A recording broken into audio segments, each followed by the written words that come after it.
برنامه دوم می‌دهم. استیو سویردلوف محقق مسائل حقوق بشر میگوید دوام چند سال اخیر در قرقیزستان نشاندادهای حقوق انسان پایین رفته، دیگر این کشور را نمی‌شود یک دولت دموکراتی در آسیای مرکزی نامید.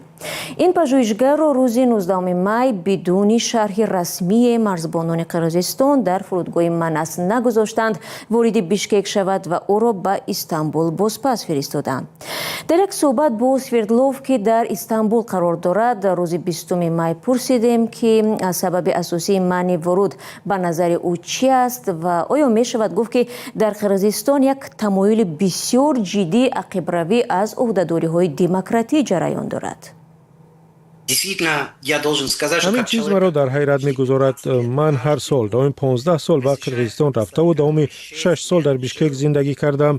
این خانه من است. برای من این چیز بسیار دردناک است. من این کشور، مردمش و آن جایها را بسیار دوست می‌دارم.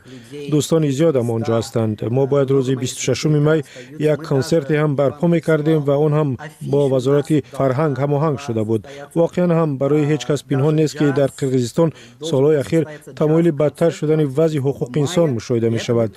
برجسته‌تر از همه ما شاهد رکود نشاندادهای آزادی بیان، آزادی گردهمایی و انجمن‌ها می شویم.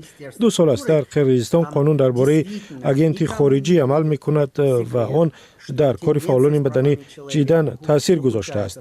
من دیروز بار دیگر نقش جامعه شهروندی را در مثال قضیه خودم دیدم وقتی که سازمان بیر دنیا همراه با سفارت امریکا قضیه مرا رسانه‌ای کردند.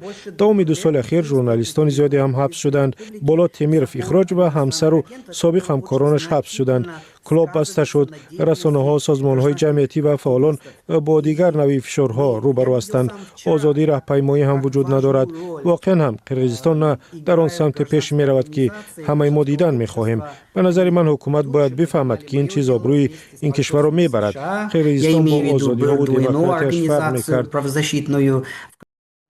استیو سویردلوف حامی حقوق بشر بود که درباره راه نیافتنش به قرقیزستان صحبت کرد و تاکید نمود سالهای اخیر تمایل بدتر شدن وضع حقوق انسان در این کشور به نظر می رسد.